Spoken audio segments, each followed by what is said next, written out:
আসসালামু আলাইকুম ওরহমতুল্লাহ নাহমাদুহু ওয়া নুসাল্লি আলা রাসূলিহিল কারীম আম্মা বা'দ। প্রিয় দেশবাসী, আজ আমি আপনাদের সম্মুখে সন্তানের ভবিষ্যৎ নিয়ে কিছু কথা বলবো ইনশাআল্লাহ। আজ আমরা সন্তানদেরকে অনেক মহাব্বত করি, অনেক ভালোবাসি। নিজে না খেয়ে তাদেরকে খাওয়াই, অনেক সময় নিজে না পড়ে তাদেরকে পড়ানোর জন্য চেষ্টা করি। অর্থাৎ সন্তানের ভালোর পিছনে আমরা সারাটা জীবন উৎসর্গ করতে প্রস্তুত থাকি। কিন্তু আমাদের যে সবচেয়ে বড় দায়িত্ব আর কর্তব্য, সন্তানকে জাহান্নাম থেকে বাঁচিয়ে জান্নাতমুখী করে দেওয়া, এই জিনিস কিন্তু আমরা একেবারেই ভুলে যাচ্ছি।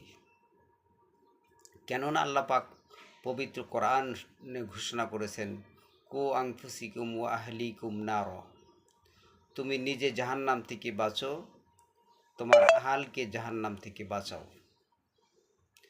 তাহলে এদিক দিকে যদি আমরা লক্ষ্য করি, তাহলে নিজেকে জাহান্নাম থেকে বাঁচানো এবং নিজের আহাল, সন্তান সন্ততি, পরিবারস্থ লোকদেরকে জাহান্নাম থেকে বাঁচানো, এটা প্রত্যেকটা মানুষের নৈতিক দায়িত্ব, ফরজে আইন। কিন্তু আজ সে কথা ভুলে গিয়ে আমরা সন্তানদেরকে জাহান্নামে যাওয়ার রাস্তায় অনিচ্ছা সত্ত্বেও দিচ্ছি। কেননা সন্তানের ভবিষ্যৎ গড়ার জন্য আমরা খুবই উদ্গ্রীব।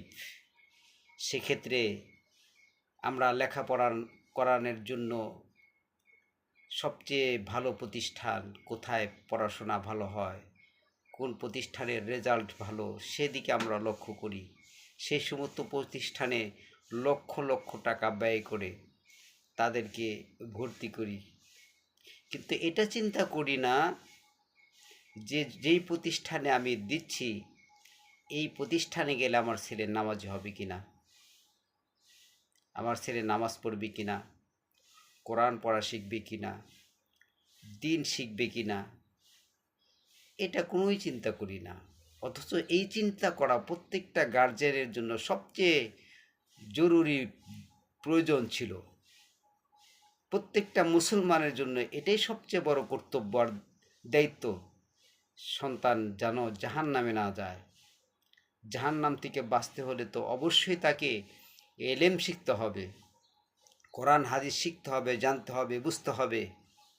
তাহলে আমি তো দেখব যে কোন প্রতিষ্ঠানে দিলে আমার ছেলে নামাজি হবে, আমার ছেলে দিনদার হবে, কোরআন পড়া শিখবে, আল্লাহ রাস্তায় থাকবে, সে পাঁচ ওয়াক্ত নামাজি হবে। সেই রাস্তায় দেব, সেই প্রতিষ্ঠানে দেব। আমার মেয়ে কোন প্রতিষ্ঠানে দিলে এটা পর্দা করবে, দিনদার হবে, আল্লাহওয়ালি হবে, সে সকল দিক চিন্তা ভাবনা করে আমরা সন্তানকে গড়ব। এমন প্রতিষ্ঠানে যদি আমি আমার সন্তানকে দেই যে প্রতিষ্ঠানে 100 জন ছেলে মেয়ের মধ্যে একজনও নামাজ পড়ে না, ওই প্রতিষ্ঠানে লেখাপড়া করার পরে দেখা গেল তারা দিনদার হয় না, আমল করে না, তাহলে ওই সকল প্রতিষ্ঠানে দিলে তো আমার সন্তানও আমল করবে না, আমার সন্তানও পর্দা করবে না, আমার মেয়েও পর্দা করবে না। তাহলে এটার কারণে দোষিত আমি আর আপনি যদি সে সমস্ত প্রতিষ্ঠান বাদ দিয়ে আমরা এমন প্রতিষ্ঠানে দেই যেখানে ইচ্ছায় অনিচ্ছায় আমার ছেলে মেয়ে গুনার সঙ্গে জড়িত হবে, তাহলে এটার জন্য দায়ী তো প্রত্যেকটা গার্জিয়ান। অতএব খুবই সাবধান। এই সন্তান যখন বিপদে পড়বে, আপনার উপকার তো দূরের কথা, তখন আপনাকে সবচেয়ে বড় আসামি বানাবে। আল্লাহর দরবারে বলবে, মাবুদ, আজকে আমরা জাহান্নামে যাচ্ছি, এটা কেন? আমার মা বাপ সেরকমভাবে আমাদেরকে দিনী শিক্ষা দেয় নাই, কোরআন শিখাই নাই, নামাজ পড়ায় নাই, যে প্রতিষ্ঠানে পড়তে দিছে সেখানে কোনো নামাজ পড়ার সিস্টেম ছিল না, কোরআন পড়ার শিক্ষার সিস্টেম ছিল না।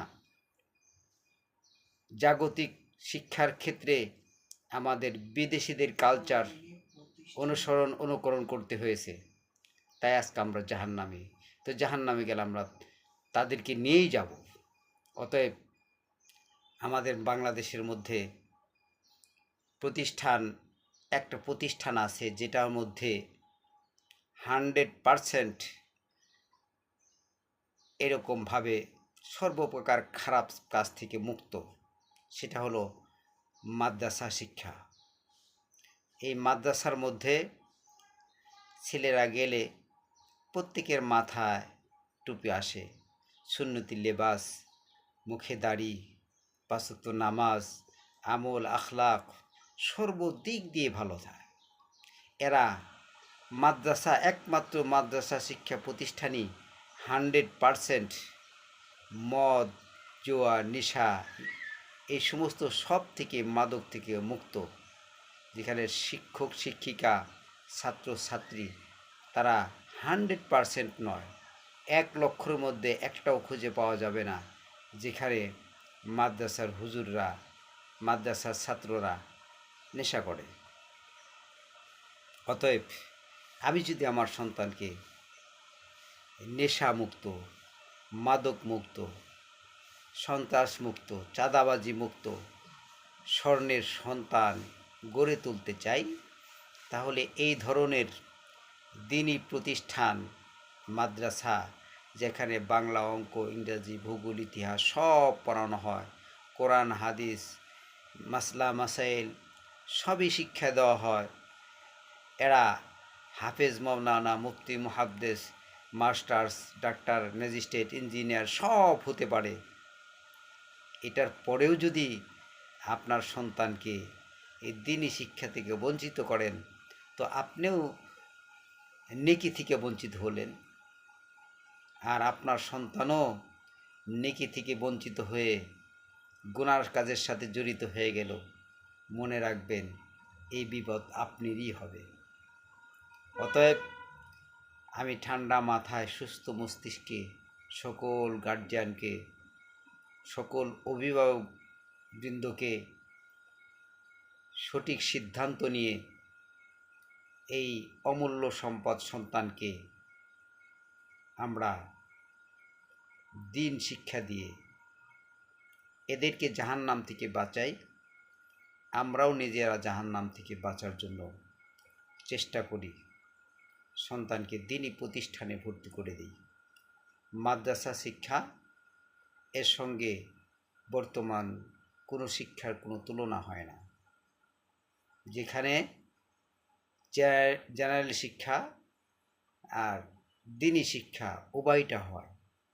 আমাদের প্রত্যেকটা মুসলিম যদি এই শিক্ষাকে আমরা গ্রহণ করি, তাহলে বাংলাদেশ সরকারও বাধ্য হয়ে আমাদের প্রত্যেকটা শিক্ষা প্রতিষ্ঠানে নামাজের ব্যবস্থা চালু করবে, দ্বীনি পরিবেশ চালু করতে বাধ্য হবে। প্রত্যেকটা primary school, high school, school, college, university এগুলি সব মাদ্রাসার সিলেবাস, মাদ্রাসা মতো কোরআন হাদিস পড়ে তারা উভয়টা পড়া শিখতে পারে। এরকমটি করলে সমস্যা কোথায়? একটা ছেলে জেনারেল শিক্ষায় শিক্ষিত হয়ে সে ডাক্তার, ম্যাজিস্ট্রেট, ইঞ্জিনিয়ার হলো, ওদিক দিয়ে সে হাফেজ, মাওলানা, মুফতি, মুহাদ্দিস সব কিছু হলো, তাহলেই তো দেশের মধ্যে শান্তি আর নিরাপত্তা ফিরে আসবে। আর যদি এই সোনার ছেলেরা জাগতিক শিক্ষার পিছনে পড়ে তাদের বিদেশিদের কালচার আমাদের মধ্যে নিয়ে আসে, তখন দেখা যাবে তারাও বিপদে পড়বে, আমরাও বিপদে পড়ব। এই জন্য আমাদের দ্বীনি শিক্ষাকে প্রাধান্য দেওয়া প্রত্যেকটা মুসলমানদের একান্ত কর্তব্য। আল্লাহ পাক আমাদের সবাইকে বুঝদান করুন, আমিন।